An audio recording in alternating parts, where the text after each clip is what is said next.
Ya, ahora sí estoy volviendo a compartir. Ya. Lo otro es que también si alguna duda la van teniendo a lo largo de la presentación, vayan levantando la mano y van a ser respondidas al final de la charla. La idea es generar un conversatorio. Y las diapositivas van a estar con su número. Entonces, si tienen alguna pregunta sobre alguna diapositiva en específico, o algún tema en específico, alguna cita en específico, puedan ir anotando porque todas las diapositivas van con su numerito. Como acá, por ejemplo, esta diapositiva 4 tiene el número. Los objetivos que vamos a tener en esta charla, entonces, son comprender la realidad trans en Chile, contextualizar la realidad en Chile, la realidad trans en Chile y el mundo, y comprender el rol del médico y el equipo de salud en la atención de salud de personas trans. Esta es una ruta de navegación que es más o menos lo que vamos a estar viendo. Vamos a partir con una pequeña definición de conceptos, vamos a hablar un poco de género, un poco de la historia también, como de todo lo que viene siendo el tema de salud trans, lo que es la identidad trans, puede una persona trans arrepentirse, y bueno, el contexto de las personas trans en el mundo, en Latinoamérica, especialmente en Chile. Y vamos a finalizar esta charla hablando del rol del médico y el equipo de salud en lo que es la atención a personas trans y las consideraciones clínicas que tiene un paciente con estas características. Entonces, para partir definiendo conceptos, hay que hablar primero de sexo, género, rol de género y identidad de género. El sexo, de una manera muy simplificada, podemos decir que el sexo es la parte biológica, que está definida a nivel cromosómico, eh, que se habla de estas combinaciones de XX para femenino masculino. La verdad es que es más complejo que eso, que decir que el sexo son los cromosomas, que son el aparato reproductor, porque hay sexo fenotípico, que es lo que se expresa.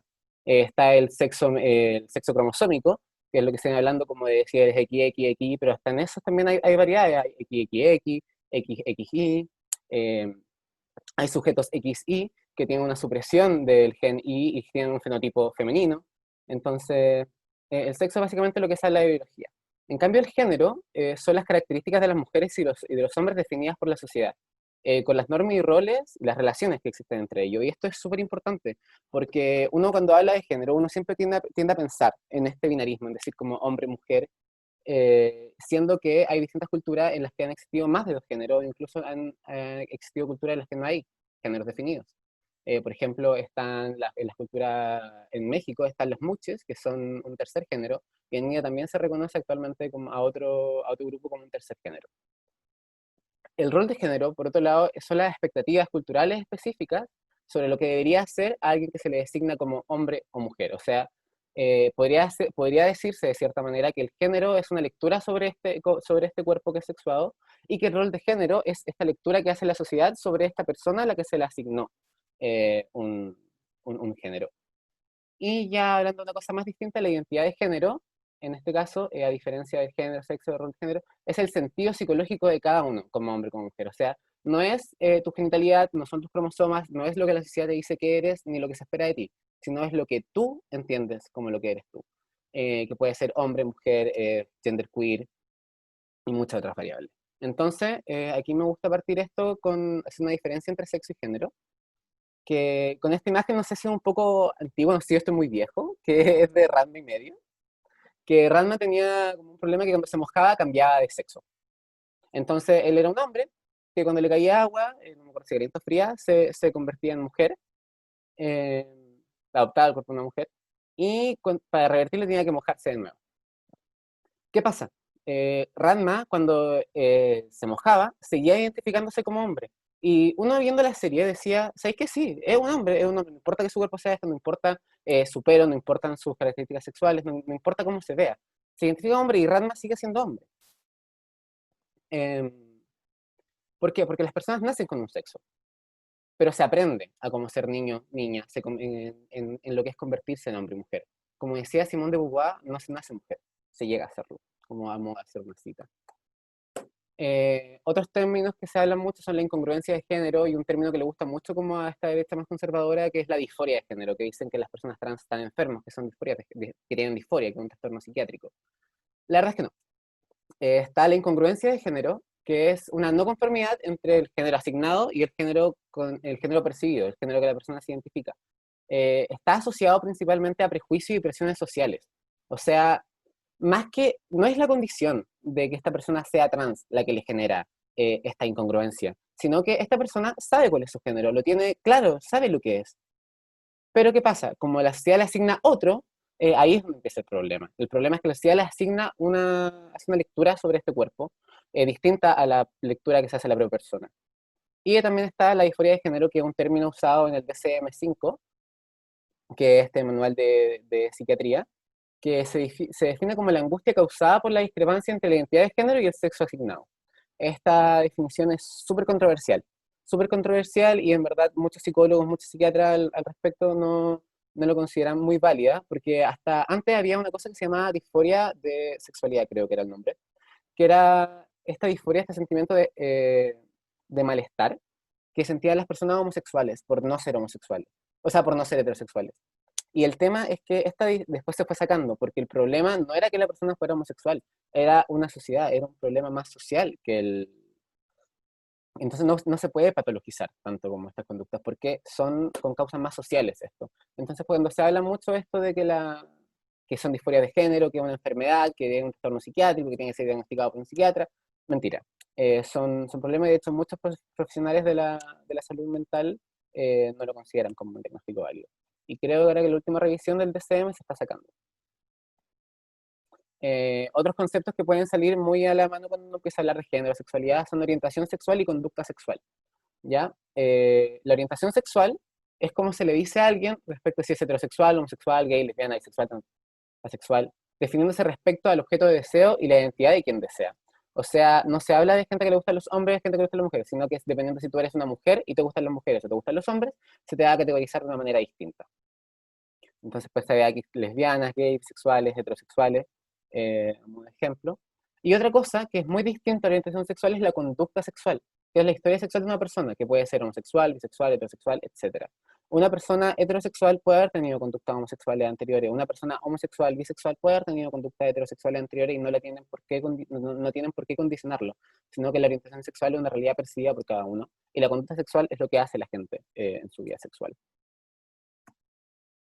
Y ya finalmente, para definir estos últimos conceptos, está lo que es transgénero, transexualidad y travestismo. Porque se recordarán en la introducción, Hija de Perra no hablaba de transgénero, no hablaba de transexual, hablaba de travestis. Eh, Partiendo con que en verdad estos ya no son términos que se usan mucho. No importa mucho si es transgénero, transexual, travesti, se habla más de realidades trans. La persona transgénero es entonces una persona cuya identidad de género no se corresponde con el género que se le asignó. La transexualidad se usaba más en el ámbito biomédico para hablar de personas que están con resignaciones genitales, con procesos modificantes, pero en verdad no importa mucho hacer diferencia entre transexualidad y transgénero, porque ¿qué nos importa a nosotros la genitalidad de una persona para tratarla de una manera? ¿Qué nos importa ver si se ha operado, si ha tenido algún tipo de modificación para tratarle de una manera? No es más trans que antes, no es menos trans que antes respecto a las modificaciones que se puede o no puede llegar a hacer la persona. Y el travestismo es un término aparte que tiene que ver con el uso de prendas de vestir del sexo contrario. ¿Por qué está acá puesto?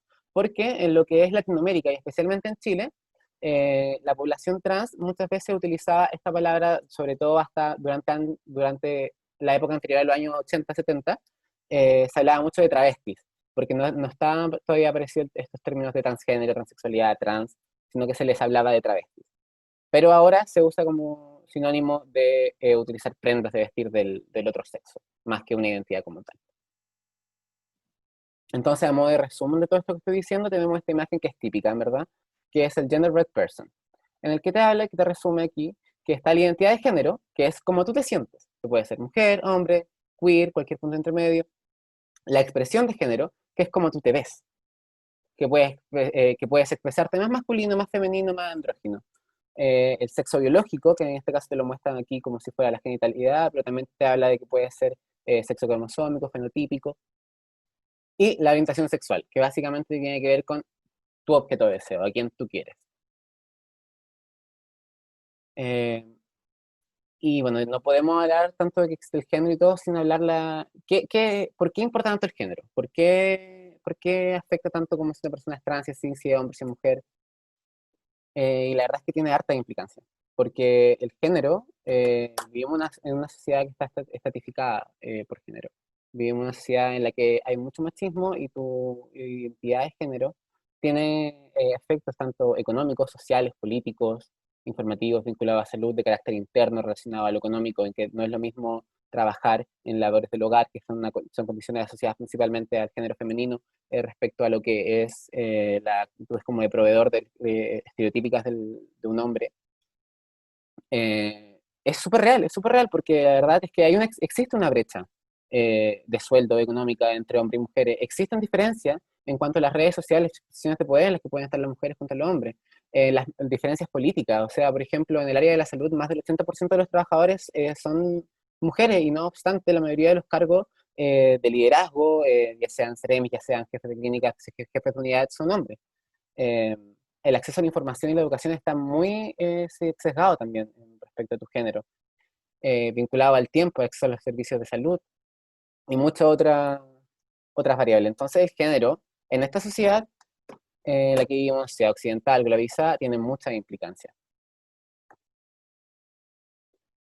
El género de la niñez. Mucha gente habla como del género como si fueran solamente adultos, como si el género fuera una ideología. Es que se habla de que no, es que tú tienes esta ideología, que es la biología, y la verdad es que eh, a modo de dato, la identidad de género en las personas ya está definida alrededor de los 2 o 3 años. Este es un dato súper fuerte, no es un capricho, no es una cosa que se pueda cambiar, no es una cosa que a alguien se le ocurrió un día decir, como sabes que soy trans, eh, es un proceso complejo. Y de hecho está legislado en la Convención Internacional por los Derechos del Niño, que tiene derecho a igualdad y no discriminación. Eh, ¿Y qué ocurre? Tenemos que garantizar la educación sobre respecto a estas realidades trans, porque a menos que no tengamos una verdadera sociedad igual, acceso a la educación, no vamos a poder brindarles la oportunidad a estas personas trans, porque muchas personas ni siquiera entienden lo que es una persona trans. Piensan que no, que son hombres con falda, que son mujeres que se creen hombres, que son lesbianas, que no. Entonces, por eso es tan importante hablar sobre esto. Tenemos que entender que vivimos en una sociedad de nuevo en las que hay roles de género. Y los niños y las niñas aprenden cómo relacionarse con el mundo a través de cómo lo que van viendo. Van viendo que hay conductas que son festejadas en varones, pero que son castigadas en mujeres, o viceversa. Ven, por ejemplo, a sus padres, ven cuáles son las conductas socialmente aceptables en caso de adultos. Entonces, y también se ven, por ejemplo, esta influencia que tienen los padres respecto a los mismos juguetes que se van dando en la infancia. Y a través de las respuestas que todos estos estímulos van generando en los niños, se refuerzan conductas estereotípicas de género.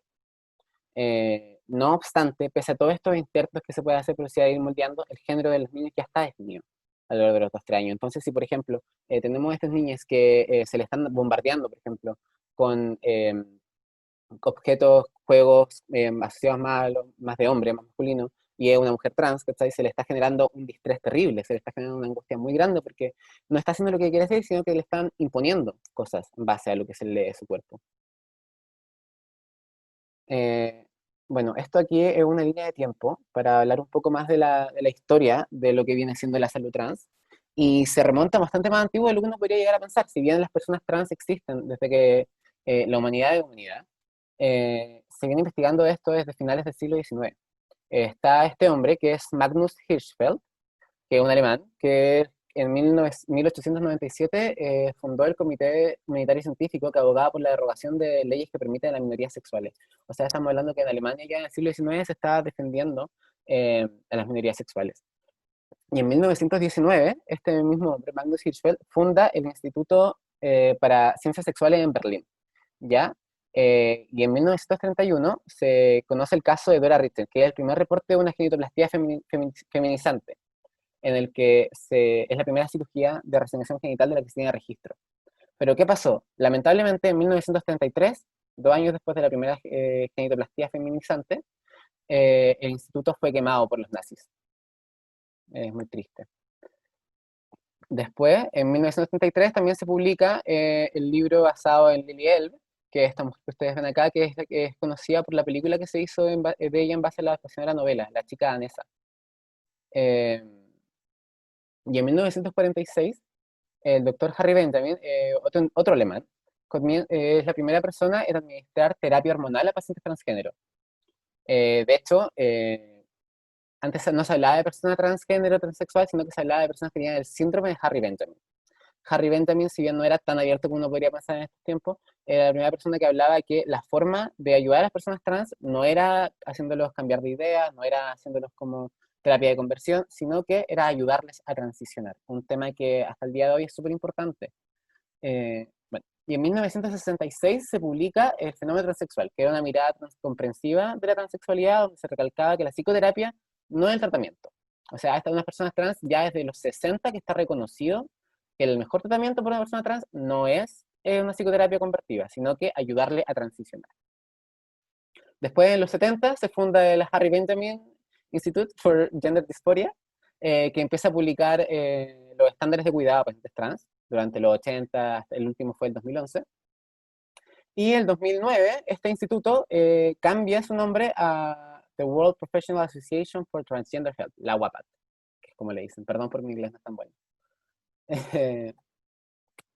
Entonces, ¿cuáles son las motivaciones que conducen a la identidad trans? Y aquí, en verdad,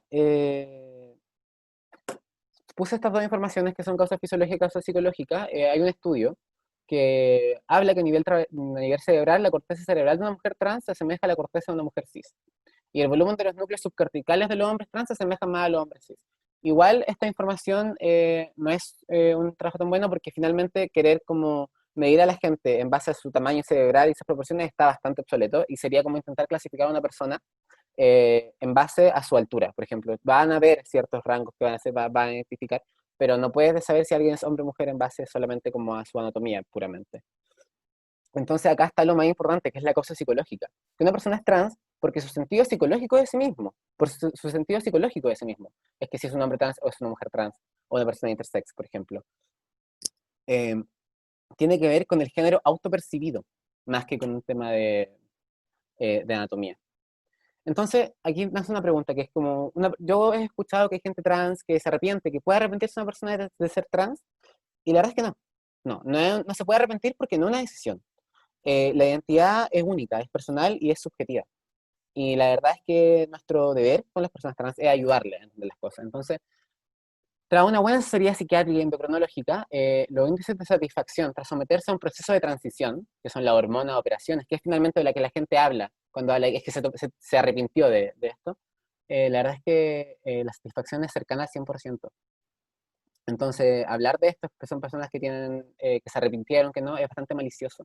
Es bastante malicioso porque en verdad no le interesa ayudar. Cuando una persona replica este discurso, no le interesa ayudar a esta persona que se arrepintió. Le interesa anular a las otras personas trans. Y eso no lo podemos hacer, tenemos que validarlo. Entonces, aquí quiero contextualizar un poco de lo que es la realidad trans en el mundo. En términos generales, se habla de que hay 4 mujeres trans por cada hombre trans, ¿ya? Aunque hay estadísticas en otros lados, por ejemplo, pueden ver acá, hay distintas tasas de prevalencia de población trans. Por ejemplo, está el caso de Singapur, de que hay una persona trans por cada 2.900 habitantes, y por otro lado tenemos, por ejemplo, Estados Unidos, que había una persona trans por cada 100.000 habitantes. Ahora, estos datos son súper antiguos, estamos hablando acá de finales de los 60, la época de los 80, y si uno va viendo la proyección del tiempo, cada vez va aumentando. ¿Qué significa?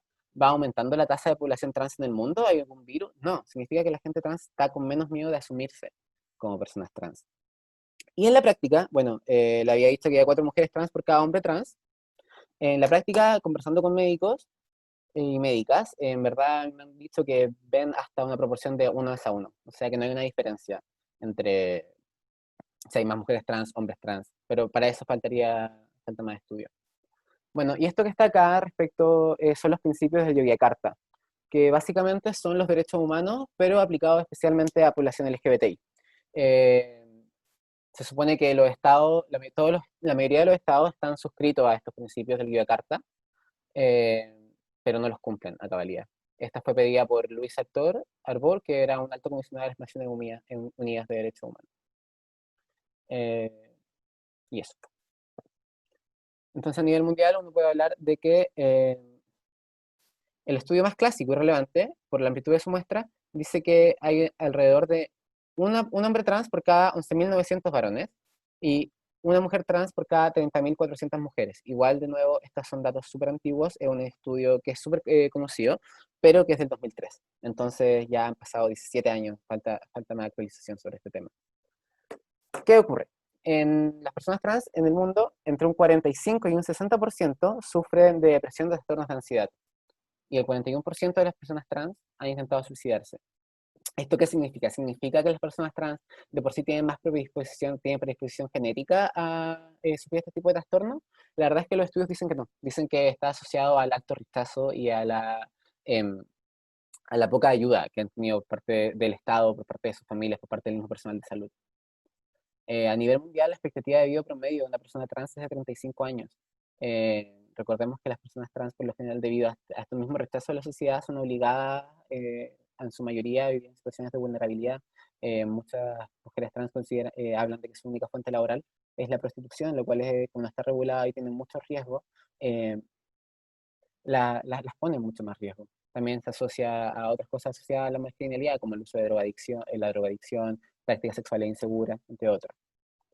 A nivel mundial, es un dato que a mí me chocó mucho, que solo 18 países admiten personas trans en el ejército, y Bolivia es el único país latinoamericano.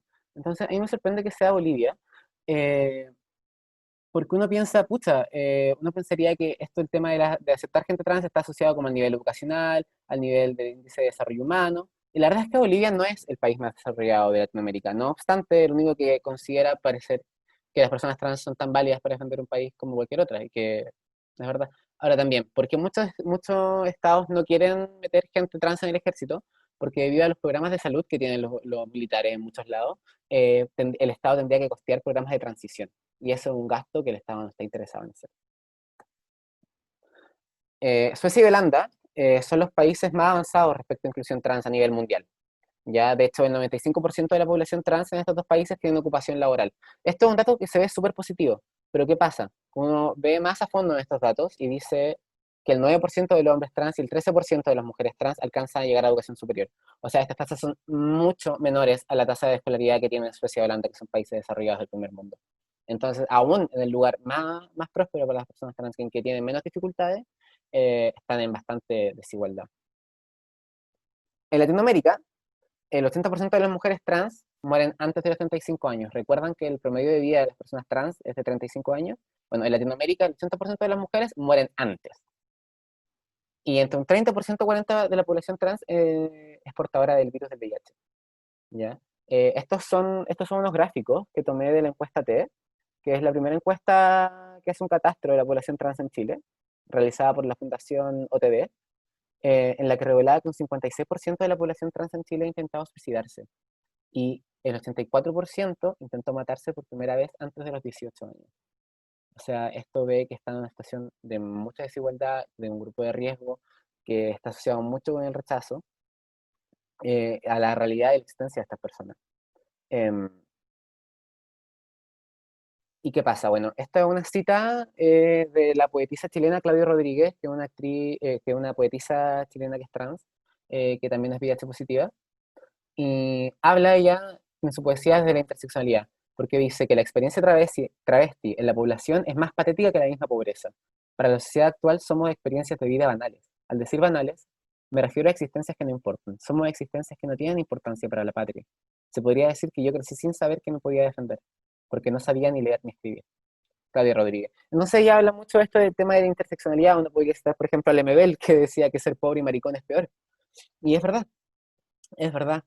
Eh, Se habla de que son vidas, son banales porque no se habla. Y ¿qué pasa con esto en los sistemas de salud, por ejemplo? Se está empezando a hablar desde hace muy poquito, apareció la circular 35, el circular 21, cosas de las que vamos a hablar más adelante. Eh, pero eh, no son todavía reconocidos legalmente. O sea, en Chile existe la ley de identidad de género, pero desde el 2018, pero todavía no es un tema que se hable mucho. Hasta hace poco salió el caso de una chica que era intersexual, salió en un reportaje en el Tele 13, y se hablaba todo el rato de mutilación, de los problemas que habían, y ya, qué bueno que se hablaba de esto en una persona pero en ningún momento se hablaba de la identidad de la niña como tal. Nunca se hablaba de, de lo que ella sentía, solo todo el rato se hablaba de su fenotipo, de que se tenía pene, que tenía vagina. Entonces, no son diálogos que se están teniendo, y si no se habla de algo, no existe, porque el lenguaje es lo que crea la realidad. Entonces, por eso también es tan importante el generar estos espacios, porque necesitamos formar al personal de salud con información de lo que es ser trans, porque no podemos atender a alguien si no sabemos quién es. Entonces, en Chile, la legislación toma principalmente dos aristas. VIH-Sida, porque como ya habían visto, entre el 30 y un 40% de la población trans en Latinoamérica es portadora de VIH, y situación laboral. Las políticas públicas en Chile han sido bastante pocas y bastante nuevas en el tiempo, o sea, son bastante recientes el avance en legislación trans. En 2010 apareció por primera vez la vía clínica para la adecuación corporal en personas con incongruencia entre sexo físico y identidad de género. Básicamente fue una vía clínica para explicitar cómo eran las cirugías de resignación genital. En 2011 apareció la circular 34 que hablaba sobre eh, identidad de género, personas trans, pero en verdad, si ustedes preguntan, nadie conoce la información de la circular 34. Y en 2012 apareció la circular 21, que es súper importante, que se supone que todo el personal de salud debería conocerla. No obstante, no es para nada difundida, en la que se establece eh, que se debe tratar primero a los pacientes trans con su nombre social, siempre. O sea, es por un tema de ley. No es un tema de opinión, no es que tú puedas decir, es que su carnet dice otra cosa. El personal de salud siempre debe tratar a una persona trans con su nombre social. Ahora, uno puede decir en la ficha clínica tú debes escribir el nombre registral de la persona, el nombre legal, y también debes escribir el nombre social, ¿ya? Y también se explicitan algunas cosas bueno, que les voy a hablar más adelante, de cómo conducir una entrevista clínica a una persona trans. Y después del 2008 apareció esto que nos alegramos bastante cuando apareció, que fue la ley de identidad de género para mayores de 14 años. Pero ustedes pueden ver cuál es el gran pero de esta ley de identidad de género, que es para mayores de 14 años. Nosotros, ¿qué vimos? Que el 80% que más del 80% de las personas trans que habían intentado suicidarse en Chile eran menores de 18 años. O sea, aquí con esto tú no estás ayudando a tanta gente como podría, y con esto le estás generando un gran malestar a estos menores de edad, que, recordemos, ya tienen establecido su género alrededor de los 2-3 años. Este es un gráfico que saqué de un estudio que hizo el móvil, respecto a la discriminación y violencia homofóbica y transfóbica en Chile. Y bueno, esto es para verificar que como van aumentando el número de denuncias. ¿Esto significa que nos están violentando más? No, no necesariamente. Esto significa que cada vez se están animando más a denunciar. Esto es súper bueno, en realidad, ver esta, bueno, no sé si bueno, es súper triste, pero es positivo que se vea un aumento en las denuncias, que la gente cada vez se entienda con más derechos. Y podemos ver el punto de inflexión, pero fue por el periodo de tiempo en el que falleció Daniel Samuel. En 2016 se registraron 4 asesinatos homofóbicos o transfóbicos en Chile. Y un 28% de las denuncias, que en 2016 fueron 332, corresponden al sector trans. El 28% de la población LGBTI en Chile no es población trans. Entonces, esto nos permite inferir que las personas trans experimentan mucha más violencia que el resto de la población LGBTI. No sé si están familiarizados con el concepto de politrans. Los politrans son los siguientes, están en estos hospitales en los que pueden ver acá. Son poquitos. Son unos equipos multidisciplinarios en los que en los que se atiende población trans. Algunos pueden, por ejemplo, como el Van Buren en Valparaíso, que pueden ofrecer cirugía de resignación. Otros son con menos recursos, como el politrans del Hospital El Pino, en el que solamente te pueden dar ayuda psiquiátrica. Eh, en el Hospital de las Higueras también te hacen cirugía. eh,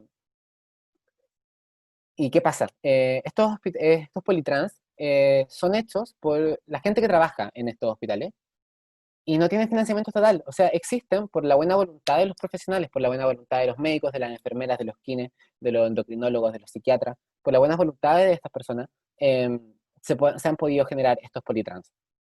Pero, ¿qué pasa? Aunque estos sean los que existan, nada nos garantiza que van a existir más o que van a seguir existiendo estos, porque dependen de voluntades. No hay legislación respecto a los politrans en Chile. Y si bien es una súper buena noticia que tengamos este número de politrans, podemos ver que, por ejemplo, el norte grande no tiene ningún politrans. Y también el extremo más austral del país tampoco. Entonces, podemos ver que está mucho más centralizado. Entonces, falta llegar, porque en Arica hay gente trans, en Magallanes hay gente trans. Eh, en la atención en salud es un fenómeno complejo con las personas trans porque son reticentes en lo general a recurrir a los sistemas de salud, no porque no les gusten los doctores, no porque no les guste el personal de salud, sino que ha habido una discriminación histórica respecto a las personas trans y los hospitales de salud. Y lo más probable es que esta persona en su vida haya sido tratada por su nombre legal, haya sido abusada y ha sido burlada por parte del equipo de salud. Entonces, si llega una persona trans a tu consulta, si tienes la oportunidad de atender a una persona trans, no la trates mal, porque a esa persona ya le costó muchísimo llegar a tu consulta, para que te dé el lujo de poder menospreciarla. Y la atención en salud, los motivos de consulta, por lo general, son relativos a salud sexual y modificación corporal. Por otras cosas tratan de no consultar. ¿Por qué? Porque ir al doctor, ir al hospital, es exponerse a ello. Ellos se exponen a ser discriminados. Em, por ejemplo, me pasó una vez, escuché un testimonio de una chica trans que contaba que estaba enferma, se sentía muy mal, fue al doctor, tenía una amigdalitis. Y el doctor le dijo, espérate, voy a llamar a este otro doctor que es especialista en trans. Y es como, weón, es una amigdalitis, trátale como cualquier otra, no tiene nada que ver con su situación de ser trans. O sea, no era una amigdalitis trans. Recordar que el médico y el equipo de salud tienen un rol político. Tenemos un rol político y ese rol podemos ejercerlo desde una postura tan simple como es el validar la existencia de una persona, que por cierto, ya ni siquiera es una opción. O sea, la circular 21 es muy clara diciendo que tenemos que tratar a los pacientes trans respecto a su nombre social. El médico y el equipo de salud tiene que tener un rol de acompañamiento, adoptar una postura afirmativa, es decir, si estamos ayudando a esta persona a transicionar, tenemos que eh, cuidarla, protegerla, aconsejarla, darle buenos consejos, nunca negarle, nunca decirle como tú no eres esto, lo que sientes no es válido, sino que desde una postura afirmativa vamos a tener, primero, una mayor adhesión al tratamiento, segundo, si es que se quiere hormonar o tener algún tipo de modificación, va a hacerlo en un ambiente seguro por profesionales y no lo va a conseguir en un mercado negro. Y tercero, es que si esa persona no quiere aún así tenerlo, el mero hecho de tener una persona en su vida que les valide, ya está demostrado que es un factor protector contra el riesgo de suicidio, perdón, de intentar quitarse la vida. Y también tampoco volverse locos con el tema de que una persona trans es que, ay, que es trans, que cómo la trato. O sea, tienes que tratarlo por cómo es. O sea, si es una persona que tiene próstata y tiene algún problema de esa próstata, urología. Si quiere esta persona empezar a hormonarse, perfecto, interconsulta con el endocrinólogo. Si esta persona tiene algún trastorno de estrés postraumático, algún problema de depresión, abuso de sustancia, perfecto, acompañamiento psicológico, psiquiátrico.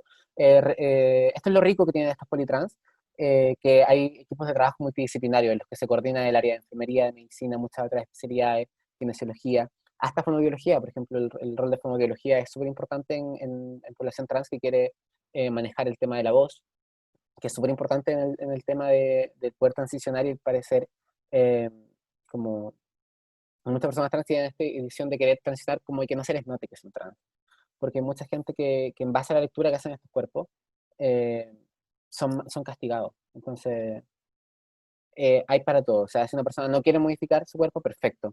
Pero si quiere hacerlo, hay que hacerlo desde una postura afirmativa y con un equipo multidisciplinario y especialista.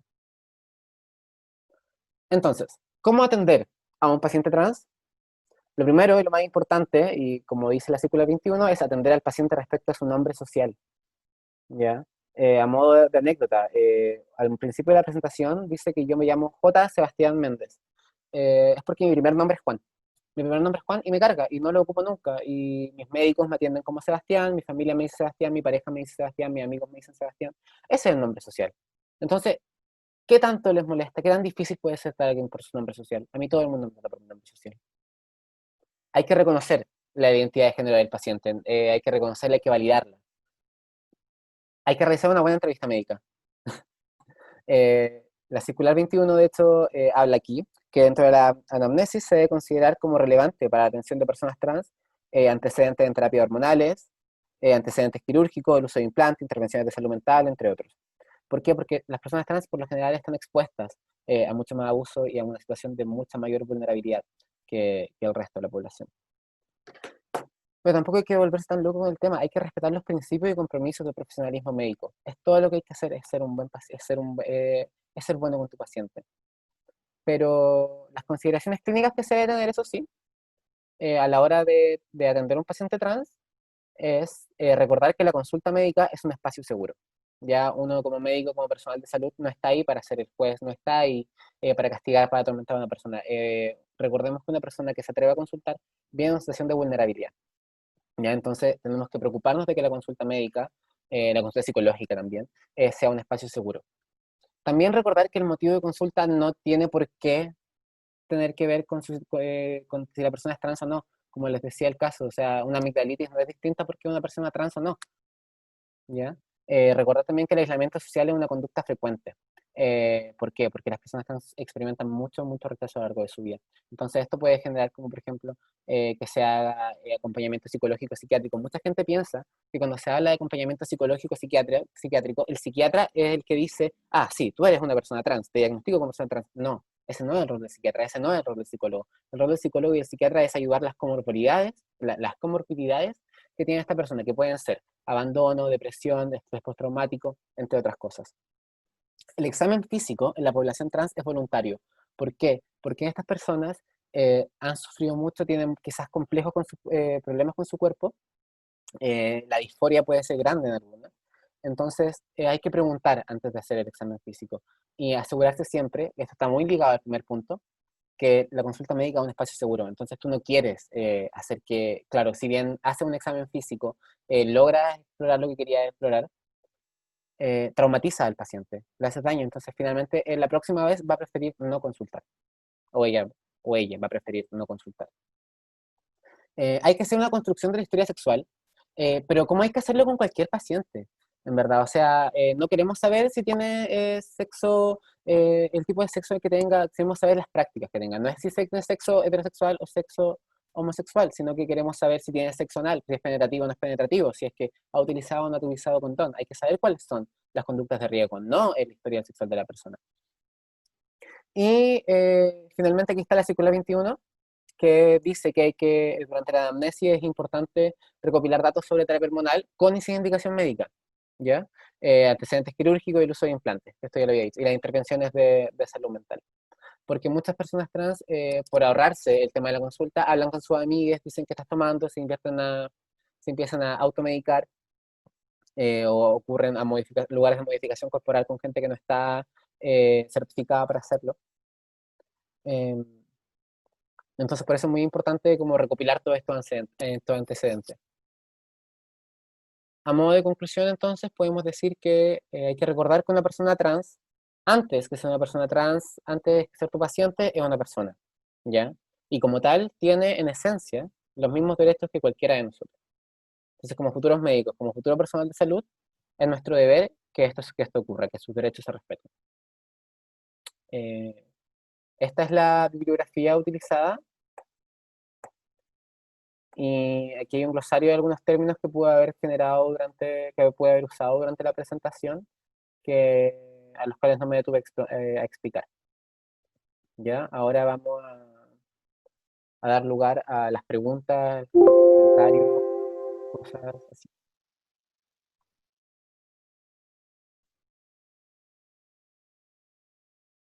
A ver, esperen, permiso.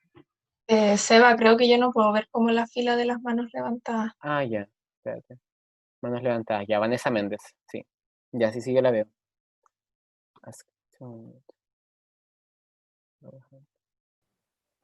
¿Aló? ¿Se escucha? Sí. Ya, mi duda es, si entra una persona a mi consulta que yo no había atendido antes, Ujú. la idea es que yo le pregunte directamente si es trans o no. Eh, la idea es guiar la consulta de la manera más cómoda posible. Entonces, una muy buena forma de empezar eso es preguntarle su nombre. Entonces, por ejemplo, respecto a eso, empieza a ver historial, empieza a hacer preguntas. Pero sí, ante la duda es preferible que preguntes a quedarte con la duda. Pero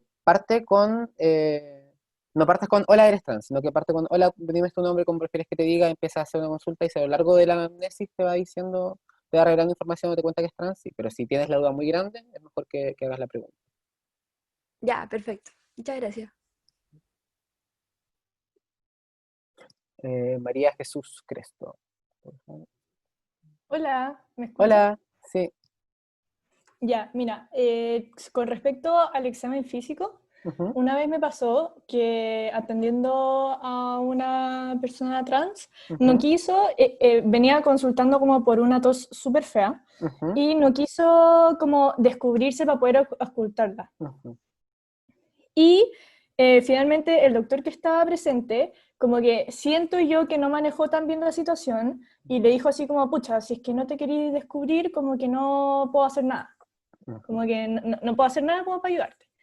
Y yo quedé como súper, no sé cuál es la palabra, pero como que quise hacer más, pero no supe qué hacer.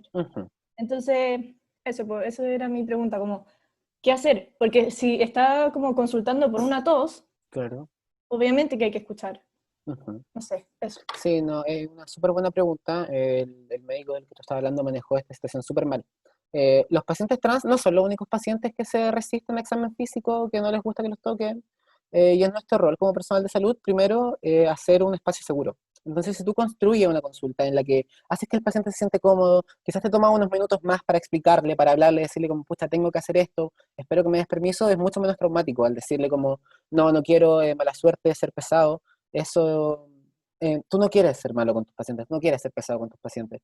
Entonces, independiente de si es trans o no, o sea, si una persona no quiere hacer algo en la consulta, tu rol es explicarle, enseñarle, pero si se, claro, si se niega a entregarte el examen físico, mucha mala suerte, va a tener que trabajar con eso. Pero no puede obligar a alguien a hacerse un examen físico, porque claro, quizás ya descubriste el motivo de la tos, pero esa persona no va a volver a tu consulta. ¿Cachai? Entonces, ¿de qué sirve sacar una tos si perdiste un paciente? Entonces, la forma, lo que yo aconsejo y lo que, bueno, lo que recomiendan las guías es hablar con el paciente, explicarle que tiene que hacerlo, hacerle sentir seguro que no tiene, que es una tocación que no es una tocación, que es algo profesional. eh, Porque este problema lo van a tener con pacientes trans, lo van a tener con mujeres adultas mayores, con adultos mayores, con niños, con niñas. Entonces, es normal que los pacientes se resistan al examen clínico. Uno como personal de salud no puede ser pesado, no puede ser mala onda y decir como, pucha, mala suerte. No podemos darnos ese lujo. Ya, muchas gracias. ¿Respondí la, ¿Se respondió la pregunta? Sí, no, sí, sí. Solamente que obviamente cuando ella ya decidió como Ujú. decirle como ya, entonces Filo, como chao, me voy a ir nomás, como que obviamente no le vaya a decir como no, quédate, porque, Claro, o sea, como que tampoco es la idea claro. como andarle, no sé, pues dirigiendo Ujú. la vida. Entonces ese era No, mi claro. problema, como qué hacer cuando ya se quiere ir, Es ¿cachai? que si el Como, paciente se quiere ir, tu rol como médico no va más allá de su autonomía. Recuerda eso, que los pacientes tienen autonomía y tienen derecho a ver, aunque uno sea el médico, aunque uno sea persona del área de la salud y tenga más información y lo haga, te juro que lo hago por tu bien, la persona tiene la última palabra. Entonces, para evitar que la persona se vaya molesta, uno tiene que hablarle, hacer un espacio cómodo, explicarle, que es una cosa que los médicos y personas de salud no hacen mucho, que es como el explicarle a la gente por qué hace las cosas. Y también tiene que ver con el tema de que las consultas son cortas y todo, pero vale la pena tomarse unos minutos extra con personas trans. gracias. Gracias a ti. Y Silen, una pregunta. Hola, ¿se escucha? Sí. Ya, hola, yo tengo una duda. Es que al Ujú, momento de administrar medicamentos, sea el personal de salud que sea, ujú, uno tiene que decir el nombre del paciente para asegurarse que es el paciente correcto y ujú. que todo eso. En ese minuto hay que decir como, ¿se puede decir el nombre social o se tiene que decir el nombre como que sale en los documentos? Porque al final Ujú, el documento es como para asegurarse que realmente es la persona y en ese ujú, caso como que hay que explicarle como, ujú, tengo que decir tu nombre de ujú. documento, pero no es que no es como que yo te esté tratando de... Claro. Ujú. ¿Qué se hace en ese caso? Ujú. Ya, esa es una súper buena duda y es un motivo, por ejemplo, esto está cubierto en la circular 21. La circular 21 establece en su primer punto que a un paciente trans tú lo tratas con su nombre social siempre. En la ficha clínica, en los exámenes de muestras, va a ir el nombre legal y entre paréntesis va a ir el nombre social del paciente. Ya, entonces, aunque él tenga que hacer una toma de examen, todo va a la orden del nombre legal, entre paréntesis, el nombre social. Entonces tú cuando llamas a esta persona, tú vas a saber que, por ejemplo, se llama Perico Palotes, pero tú vas a decir Amanda González, ¿cachai? Independiente Ya, de lo que sea. Tú a ya, la persona siempre la vas a tratar respecto a su nombre social. Y eso está en la circular 21, y por eso es tan importante que conozcamos las circulares respecto a atención en salud trans, porque no están no están, esto ya está legislado, esto ya está regularizado, se supone, según el Estado. Pero ¿qué pasa? La gente no se le informa, no se acerca a este conocimiento personal de salud, no se enseña tampoco en las facultades. Y una persona trans, tú siempre le das por su nombre social. En las fichas, en las cosas de hospital, ya. En todos esos documentos más oficiales, tú escribes su nombre legal, pero pones al lado el nombre social también. ya, súper, gracias. Y una vez que, por ejemplo, esta persona pudo haber transicionado y hizo la ley de identidad de género, se trata con su nombre legal.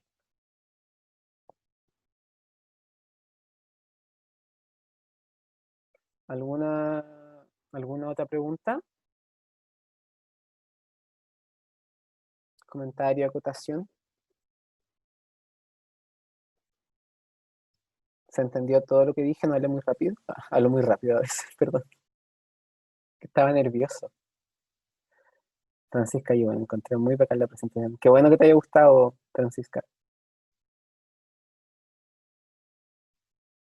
¿Se entendió todo? Ah, sí, dale, dale, Cecilia. Espérate,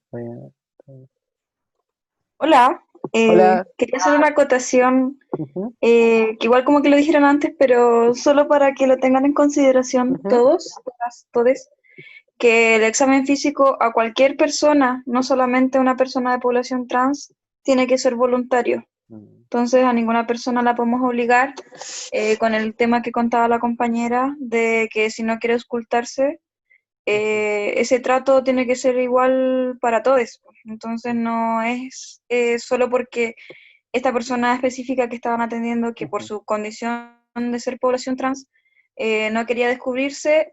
Asimismo, podemos tener un hombre cis o una mujer cis en nuestra consulta que por miedo a muchas cosas físicas que tenga esta persona también se va a negar a un examen físico. Claro, claro. Sí, no, sí, es verdad, el examen físico es opcional y recordemos esto, no podemos pasar sobre la autonomía del paciente. Nunca, nunca, nunca podemos pasar sobre la autonomía de un paciente.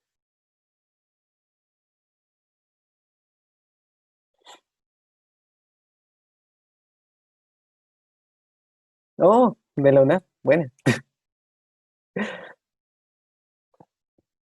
Qué bacán. Florencia Monestes tiene la mano levantada. Florencia, esto no me sale. Ahí está. Hola, Florencia. Hola, Hola. primero que nada, muy buena la presentación, me gustó mucho, aprendí harto. Justo tuve como clases ahora de anamnesis y todo eso, y claro, es que no nos enseñan, entonces Claro. estuvo muy bueno. Tengo una pregunta con respecto a cuando dijiste en la ficha clínica para poner Ujú. los nombres de la persona, ¿no será como posible que se ponga mejor el nombre como el nombre social de la persona trans, como normalmente, y entre paréntesis el nombre que sale como en el carnet, como el nombre legal? Ujú. Ya, Como que se sería como mejor, ¿o no? ujú. Como más correcto quizás, pero no sé si sea como legal o lo que corresponda, pero sí se puede hacer. Claro, no, como bien dice, estos son problemas que van pasando porque la legislación en Chile es súper como engorrosa para que una persona cambie su nombre, su identidad legal. Entonces, claro, porque por ejemplo, si una persona ya se acogió a la ley de 2018 de la identidad de género y transicionó legalmente, ahí usamos su nombre nomás. Pero, ¿qué pasa? Como es por un tema burocrático más que por un tema de paciente por los hospitales. Como la mayoría de los documentos, el seguro, las cuentas asociadas, las cuentas bancarias, los métodos de pago están asociados al nombre legal, lamentablemente es lo que no, los que tenemos que en los que tenemos que basarnos. Pero por eso es tan importante poner siempre el nombre social entre paréntesis para que a la hora de que tú hables con el paciente y todas tus interacciones con ese paciente sean con su nombre social. ¿Cachai? Porque esto ya va, es por un tema de legalidad que va más allá del ámbito hospitalario, va más allá de la voluntad de los servicios de salud y de los equipos médicos. Va por un tema es pura burocracia, en verdad, de los nombres y legalidad. Pero claro, sí sería mucho mejor si se optara como a poner primero el nombre social, porque sea por último lo primero que lea en la ficha y luego el nombre legal. Pero las fichas en Chile no están hechas como con nombre social, nombre legal. Por eso la solución que se dio es el escribir entre paréntesis, que es como un tipo no es convencida la palabra, de acuerdo como tácito más o menos que tienen los médicos para escribirlo, que igual está regularizado en la circular 21. Ya, perfecto. Muchas gracias.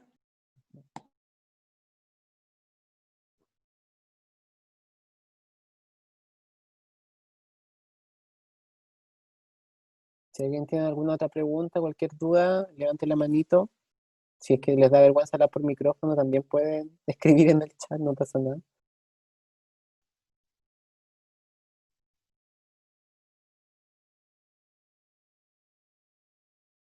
Ah, y Javier Omada preguntó dónde subirán la presentación.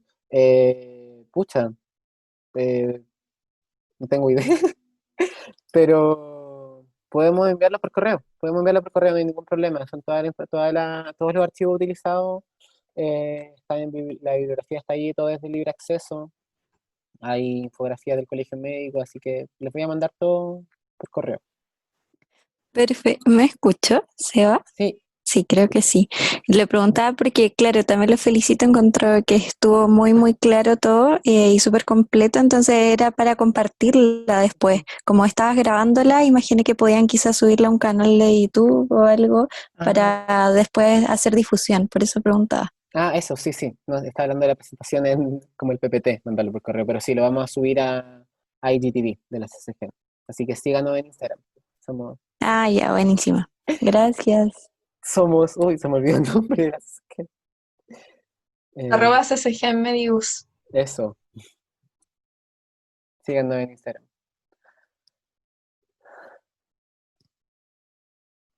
¿Alguna otra duda, comentario, opinión?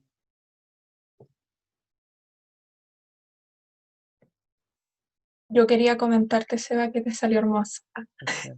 Y que no, que encuentro que es como es muy importante generar estos espacios y hablar de estos temas, porque los datos igual son alarmantes. Por ejemplo, que la expectativa de vida de una persona trans sea 35 años.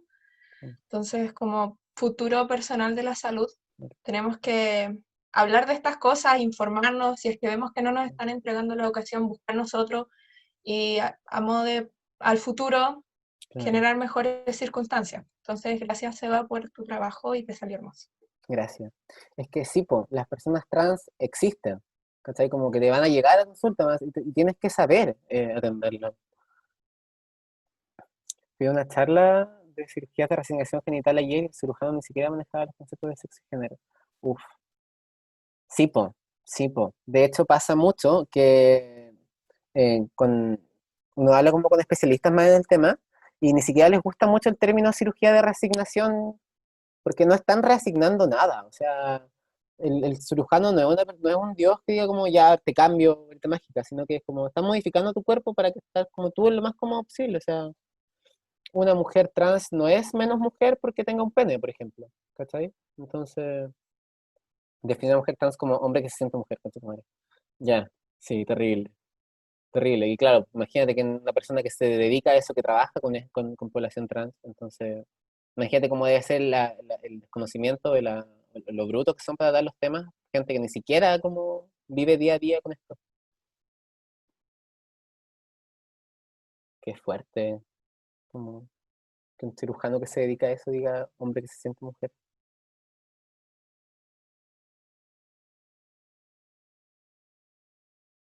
Gracias a ustedes, porque si ustedes no tuvieran la voluntad de escuchar esto, de estas charlas, como sería todo un despropósito, po. Entonces, que ustedes existan y que tengan la intención de venir y escuchar esto y aprender, es súper bacán, po. Es súper bacán porque significa que el día de mañana todos ustedes van a estar un poco más capacitados como para atender a esta gente y vamos a hacerle un favor a la población trans. Entonces, bacán, po. Bacán porque cuando estoy acá hay más probabilidades de que no le atienda a un cirujano como el el que dice que una mujer trans es un hombre que se siente mujer, sino que alguien que tenga un poco más de empatía, un poco más de tacto.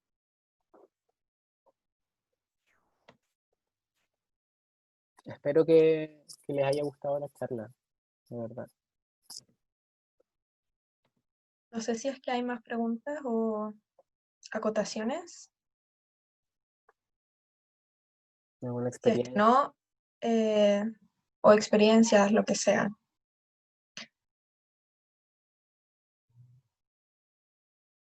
También vi esa charla, me dio pena igual que no traspasar los comentarios al doc, al final sigue la desinformación, qué rico este espacio para conversar, muchas gracias. Sí, eso es súper cierto, como, onda, no crean que tienen que ser como el gran erudito, el gran investigador para hablar de esto, o sea, ustedes ya tienen esta información el día de hoy, como si alguien les dice esto, transpártenle, debátanle, conversanle, díganle, hay que generar estos diálogos, porque la verdad es que la población trans ni siquiera tiene como estos espacios para andar dialogando, entonces, va en nosotros, ¿cachai? Educar a nuestro entorno, va en nosotros educar a nuestros amigos, a nuestros padres, a nuestra familia. ¿cachai? Y así sea, si bien, por ejemplo, no sé, tu abuelita nunca va a entender que, que dice que hombre con hombre, mujer con mujer, que degenerado y todo, pero por último, le va a tratar por su nombre, no sé, cosas así. Y ir reduciendo eso va a ir reduciendo gradualmente la escala de violencia, pero es que abismal en la población trans. Entonces, eso. Gracias, amigo, te salió precioso. Sí, es verdad eso, gracias a la CCGEN. Gracias a la CCGEN porque genera todas estas instancias. También recuerdo para invitarles a la charla, recordar que el próximo sábado se hace una charla con el Círculo de Estudiantes Viviendo con VIH, también organizada por CCGEN, así que por si les interesa. Vamos a subir toda la información por las inscripciones de eso mañana, para que estén atentos. Sí.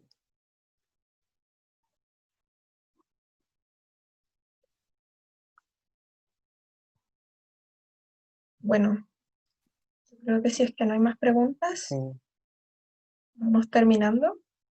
estamos terminando, sí. Muchas gracias por venir. Qué bueno que tomaron el tiempo de inscribirse, de escucharme, de darse el tiempo de aprender un poco más de estos temas en los que en verdad las facultades no nos preparan. Entonces, eso, qué bueno, verdad, me llena el corazoncito saber que hay tanta gente interesada en el tema. Así que bacán.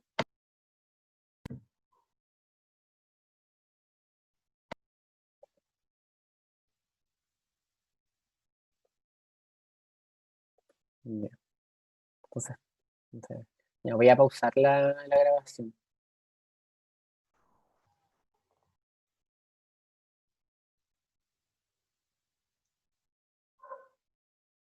Gracias a ustedes. Ya. Con esto finalizamos entonces la charla. Ya, bacán. Sí. Ya. Adiós, muchas gracias a todos por venir.